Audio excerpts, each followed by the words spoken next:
What's up YouTube? Yuda here again. We're in the back of a valley today looking for thimbleberry and hoi'o. We're gonna make a salad and go swimming in a couple cool pools I found. Earlier today, we went to the coast. I heard a rumor that there was oysters and I followed up with it and we scored like crazy style. I'd never seen oysters in Hawaii before. We're gonna go into the back of this valley, cook them up, make some hoi'o and thimbleberry salad. Maybe add a jabon or some coconut, see whatever we can get today. I can't believe what I'm seeing right here. And this is really unusual, but how are these? Okay. Oh, look at that. Hawaiian oyster. You never believe it, but believe it.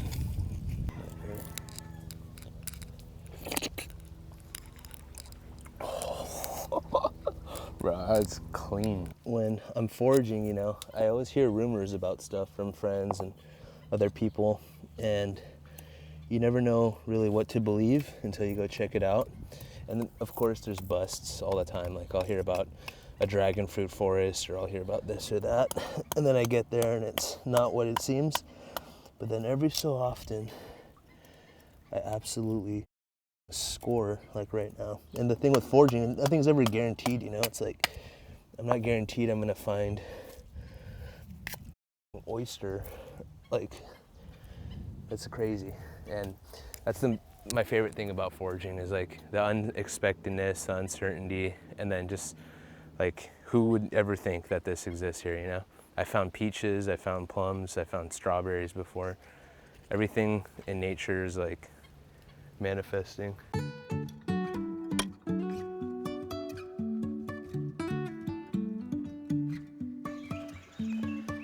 Yeah. So we found some juvenile coconut trees, which they grow on the base of coconuts, and you can see one right there, super common. And what we're gonna do is we're gonna extract the heart from it. Basically, when you're trying to find a coconut tree to do this with, you wanna find something that's got like a nice little thick stalk, you know? And then kind of just clean it up. What we want right here is this part. This is where the heart is. The heart is a super sweet, coconutty, flavorful. I'm sure if you've ever been to a fancy restaurant, they got heart of palm, charge a lot of money for it. So most palm trees are actually edible if you get to the heart of them. And each one has a different kind of taste and a little bit of a different texture. Coconut to me is the best one though, because it has that same flavor that the coconut meat has. So I'm gonna go ahead and chop that. You can already see in the bottom over here, like the beginnings of the coconut heart. So this is the tip, this is the main body of the tree. I'm gonna put that down over here. Say thank you to the coconut for giving us this awesome treat. And then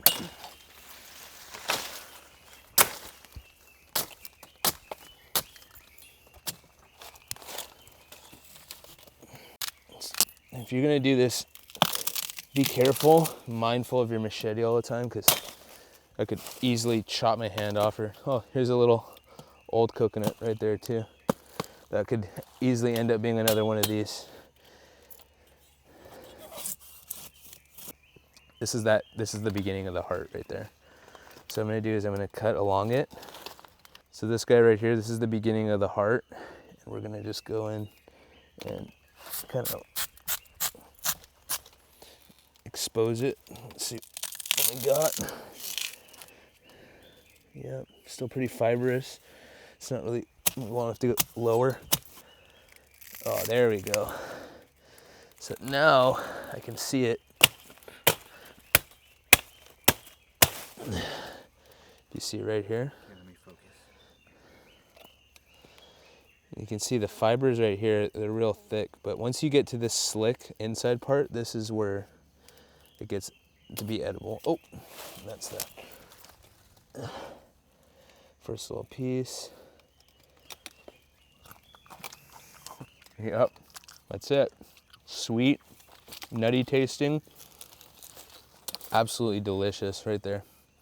That's just a piece of it though. The main part is still inside the tree, so not gonna get too excited, but this is what we're looking for. Oh, Well, there you go. More of that too right there. But I'm gonna take this with us and we're gonna process it over at the beginning of the stream. But that's a heart of palm right there. This is a really young one, so it's not like the big ones you see. Those are usually from full-grown mature trees. But since, I mean, we're in a zone that has so many of these, I don't really feel too bad about taking one just for science, you know? Coconut's super interesting, the way it grows and it manifests out in nature. So this is that tender heart. That's the part we want. Oh, right there. Oh, this is good eating right here. It's like people paying restaurants like $27 for a salad. So that. And today we're gonna get some mountain apples right here. Oh, there we go. Is that Pepe Yao? It is. See how I was just talking about that? Oh, wait. No, that's not Pepe Yao. Is it? No, that's just the bark on that tree. Look, we got some mountain apples right here. It's mountain apple season here on Oahu, so I'm gonna show you how to get some mountain apples the easy way. It's not the best way, but we do what we can. So.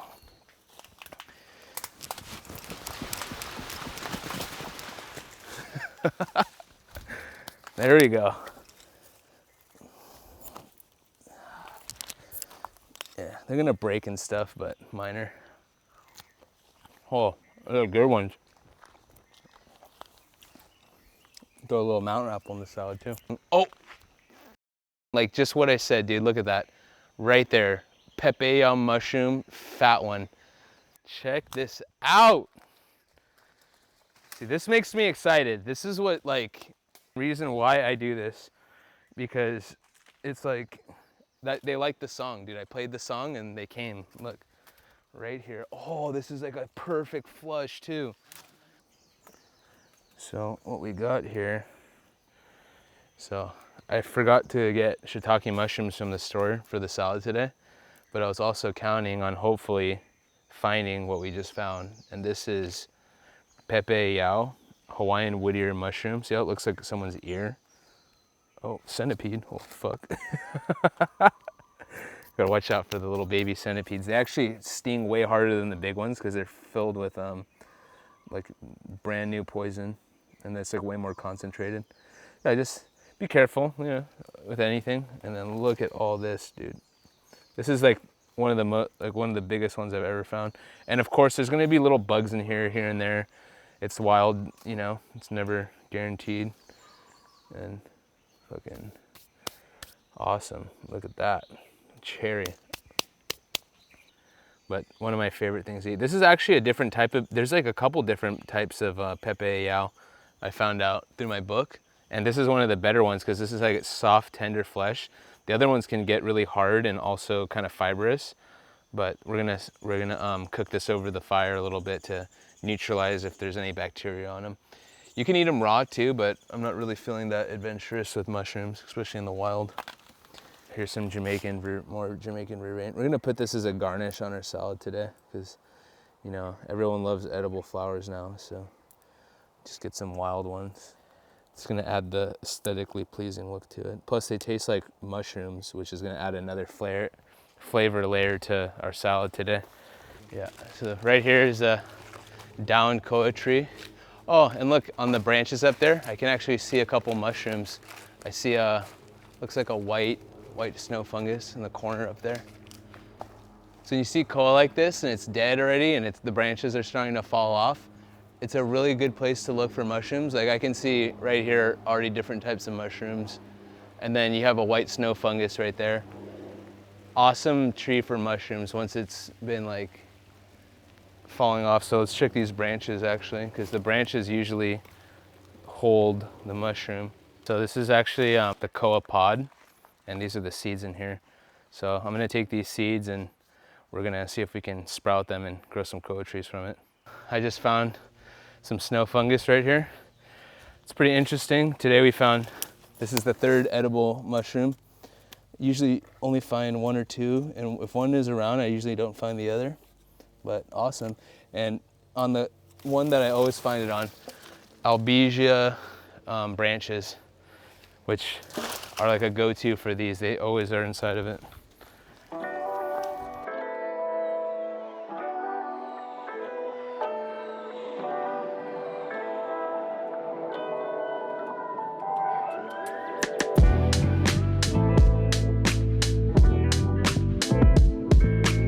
So right here we got a Hawaiian ulu, which if you want to take a look, in Hawaii we have a lot of different kinds of ulu. We have Mufala, which is like a Samoan type variety. The most common one you're gonna find in the stores, like Down to Earth and stuff. And then we got Fiti, but this is the actual native Hawaiian ulu right here, which is pretty rare. And you can tell because it has these really long, long protruding leaves and stuff, which is a neat find. Anytime you find these, it usually means that Hawaiians were like living in the area and utilizing the land around it. So these are little keiki, so it must have been from a bigger one that died out, and then these are coming out to, we see how they gotta compete with all this other stuff. Like there's some halikoa right here. There's some albizia above it. So this is what kind of like I try to explain the forest is like a lot of these plants that are invasive, this is what they do. They block out the sun and make it hard for native Hawaiian stuff to fight through it, you know. We got to the stream and it's amazing, sick spot. Look at how clear this water is. So we're gonna go up the stream a little bit. There's a place where they have thimbleberries and ferns, hoi'o ferns. And we're gonna go collect some for our salad right now.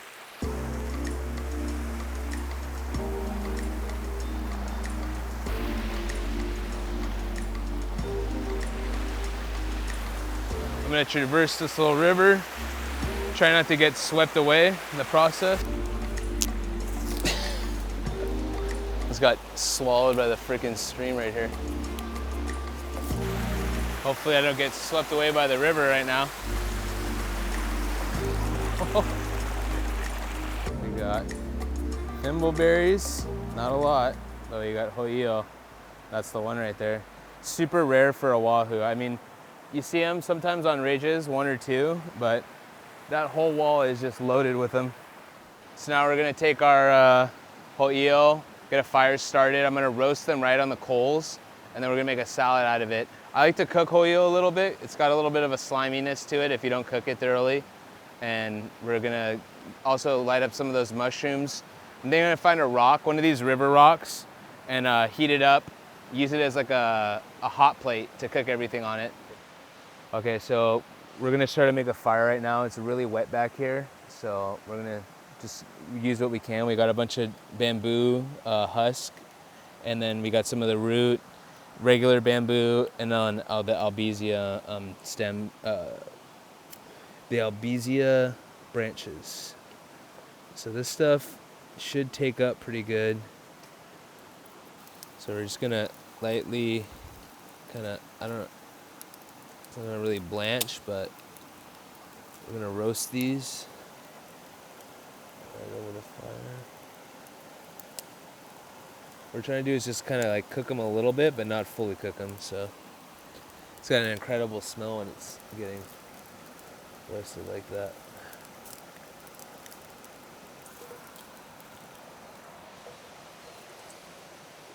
See how I kind of crisped them up, got them nice and a little bit par cooked.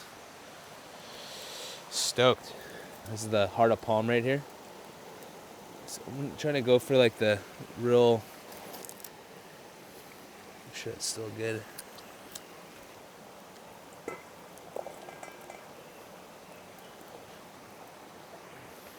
at this jabon. I'm throwing the thimbleberries that we got earlier.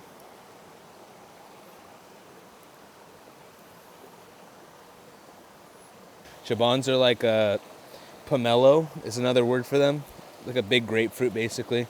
They grow really good out here in Hawaii. Cut a little bit of these segments out. I used to do this when I worked in like fancy hotels and stuff, but I do it out here too. You get some of the peel from this. I'm just gonna kind of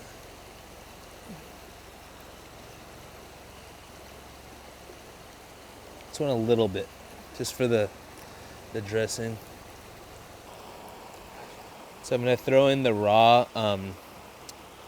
snow fungus, but since it's got some junk on it, I'm gonna clean it in the river real good first.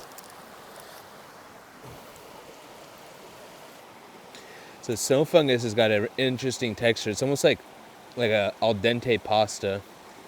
So I'm gonna throw that in here.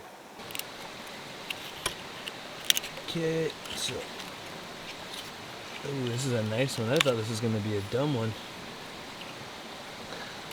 Let's clear out all that little sediment. These are really clean though. I know oysters. I used to work at an oyster bar. And look at that. Look at this oyster party right here. Fresh shuck. These are the freshest oysters in Hawaii. These weren't flown here. They didn't come in a shipping crate. These are absolute gems. Look at that. So I'm gonna go ahead and try these out.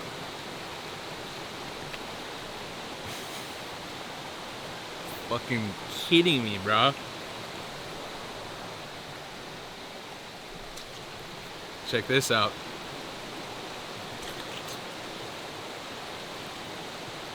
Can't even talk right now how good these are. They're like the cleanest oysters I've ever had. And I've had Prince Edward Island, I've had Wolf Creek, I've had Barron Point, I've had it all. I'm not lying when I say this, and it's not even in a biased point of view. These are like the best oysters I've ever had, a Hawaiian oyster. Could you imagine that? So it looks like we got our charcoal bed nice and hot. I'll know when the rock is hot once all this water is evaporated. It'll be time to throw these guys on. I'm just gonna get a light sear on the pepe yao. I'm gonna salt pepper it, use some of the Hawaiian salt and also the wild peppercorn from last time. There we go. See, this mushrooms are gonna get that really good smoky flavor from the fire. Yep, so we're just cutting up the pepe yao, the Whittier mushroom that we found earlier. That's so good. It's one of my, it is like such a treat to find that when I'm foraging. And we're just gonna do a simple vinaigrette. We're gonna do a little bit of lemon and a little bit of jabon juice and olive oil, salt and pepper. That's it. And look at all this forest goodness right here. Everything in there is found in the forest besides the jabon, which was still foraged, but just not here at this location. You got heart of palm, snow fungus, ho'io, thimbleberry. So you give it a little lemon juice, a little salt, a little olive oil. I'm just gonna go ahead and mix that.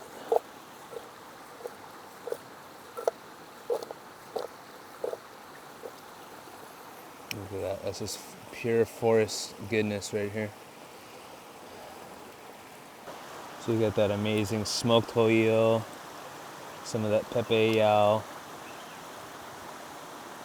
a little bit of the olive oil. I'm gonna make it look nice. So get everything. Mise en place it all out. Look at that amazing fern. Another thimbleberry. Perfect. Look at that. Amazing. And then here's some of that Jamaican vervain edible flower. Just as a little topper. Beautiful. That is a salad to behold right there. That's something you're only gonna find out in the forest. And even if you come to the forest, it's like, I don't even know how we found that today. It's crazy. So we're gonna go ahead and test it all out and see how it turns out. So this is our forest salad today. Incorporated wild berries, ferns, coconut heart of palm. Brah, that is so good. Smoky, salty, citrusy. The berry just blends in really good. Sweetness from the jabon. You got so much different flavors going on. And this texture of this mushroom, it's really hard to explain. Especially this white one, like, look at that right there. It's crazy.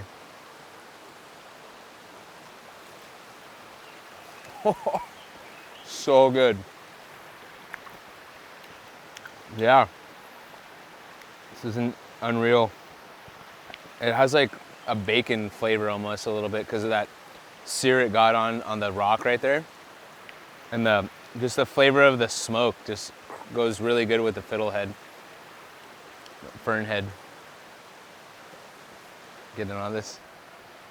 Yeah, so thanks for watching, guys. Like, I know we had a little bit of up and down with the fire getting started. Can't really do much when it's this wet, but we figured it out and success. We worked hard, hiked a couple miles.